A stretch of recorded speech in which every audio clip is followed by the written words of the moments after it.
Hello everyone, Assalamu alaikum and welcome to my channel sarifatulivlog.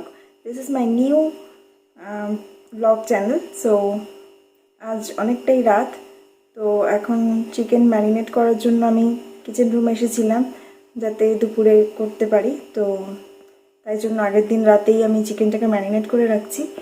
তো এখানে এখন আমার মেয়ে সোফিয়া চলে এসেছে, বলছে নাকি আমি চিকেন ম্যারিনেট করব, তুমি আমাকে একটু দেখিয়ে দাও। তো এই যে দাঁড়িয়ে আছি, তো চলো আজকে সেই চিকেনের রেসিপিটা দেখে নেওয়া যাক।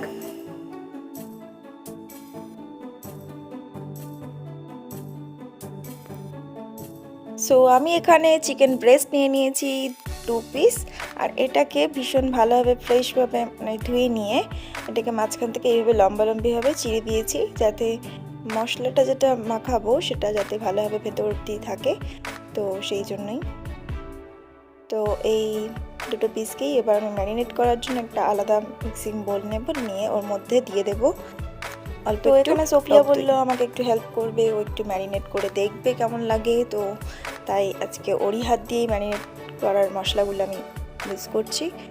তো আমি এখানে প্রথমে প্রায় 100 গ্রাম মতো টক দই নিয়েছি, আর আমি এখানে হাফ কাপ পরিমাণে নিয়ে দিচ্ছি ফ্রেশ ক্রিম। আমি এখানে আমুল ক্রিমই ইউজ করেছি, আর এর সাথে দিয়ে দেব আদা রসুন বাটা, মানে জিঞ্জার গার্লিক পেস্ট। তো এরপর দিয়ে দেব নুন, আর নুনটা আমি এখানে প্রায় 1 চামচ মতো নুন দিয়েছি। আর সাথে দিয়ে দেব ঝালের গুঁড়ো, মানে চিলি পাউডার। চিলি পাউডারটা একটু বেশি প্রয়োজন হয় গ্রিল চিকেন বানাতে গেলে। তো আমি এখানে পুরো 1 স্পুন ভর্তি উঁচু করেই দিলাম। আর এর সাথে হাফ টিস্পুন মতো কালো মরিচের গুঁড়ো, মানে ব্ল্যাক পেপার পাউডার দিয়ে দিলাম। আর এর সাথে দিয়ে দেব সাদা মরিচের গুঁড়ো 1 চামচ মতো, মানে একদম ছোট স্পুনের 1 চামচ। আর সাথে দিয়ে দেব অল্প একটু অরিগানো পাউডার,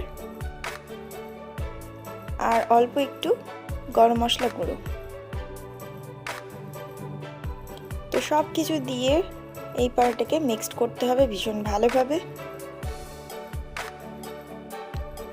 আর হ্যাঁ, সাথে কিন্তু অল্প একটু তেল দিয়ে দেবেন, যে তেলটা খেতে পছন্দ করেন। মানে অনেকেই অলিভ অয়েল খান, অনেকে সয়াবিন অয়েল খান, আবার অনেকে মাস্টার্ড অয়েল খান। তো সেই যেটা খান বাড়িতে সেই অয়েলটাই ওখানে আমি 2 চামচ মতো ইউজ করলাম। আর এটাকে ভালোভাবে মিক্সড করে নেওয়ার পর চিকেনটাকে এবার এর মধ্যে দিয়ে দিতে হবে। দিয়ে চিকেনের গায়ে ভেতরে ভালোভাবে চিকেনটাকে এই গ্রেভিটা দিয়ে, এই মশলাটা দিয়ে মিক্সড করে নিতে হবে। নিয়ে এটাকে তুমি 2 ঘন্টার জন্য ম্যারিনেট করে রাখতে পারো, অথবা আগের দিন রাতেও ম্যারিনেট করে ফ্রিজে রেখে দিতে পারো।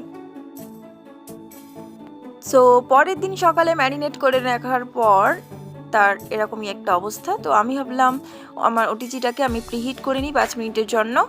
তো প্রিহিট করতে দিয়ে আমি এরপর আমার যে ট্রেটা রয়েছে ওই ট্রেটাকে এবার একটু অয়েল দিয়ে গ্রিস করে নিচ্ছি ভীষণ ভালোভাবে।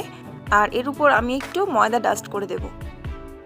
এটা করাটা ভীষণ জরুরি, যাতে এই যে ট্রেটাও ভালো থাকে, আর চিকেনগুলোকে মানে উল্টে দিতে বা কোনো রকম অসুবিধাও হবে না, আর নিচে আটকে যাওয়ার কোনো রকম চিন্তা থাকবে না। তো এবার চিকেনগুলোকে আমি দিয়ে দিচ্ছি, দিয়ে এর উপরে মশলাগুলো ভীষণ ভালোভাবে লাগিয়ে দিচ্ছি। দিয়ে আমি এই চিকেনটাকে এবার প্রথমে 15 মিনিটের জন্য দিয়ে দেব। এছাড়া এখানে আর একটা কথা আপনাদের সঙ্গে বলে রাখি, এই সেম একই জিনিস একই প্রসেসেই আপনারা কিন্তু কড়াইতেও এটা করতে পারেন, অথবা গ্রিল প্যান থাকলে গ্রিল প্যানেও করতে পারেন। একটু টাইমটা বেশি লাগবে, আর কিছু নয়।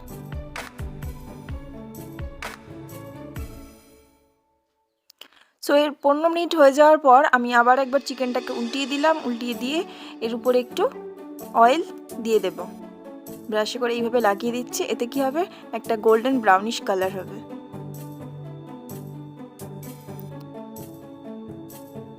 তো আবার লাস্টবারের জন্য এটাকে উল্টিয়ে একটু গ্রিস করে দিলাম ওপর থেকে অয়েল দিয়ে 5 মিনিটের জন্য দিয়ে দিলাম।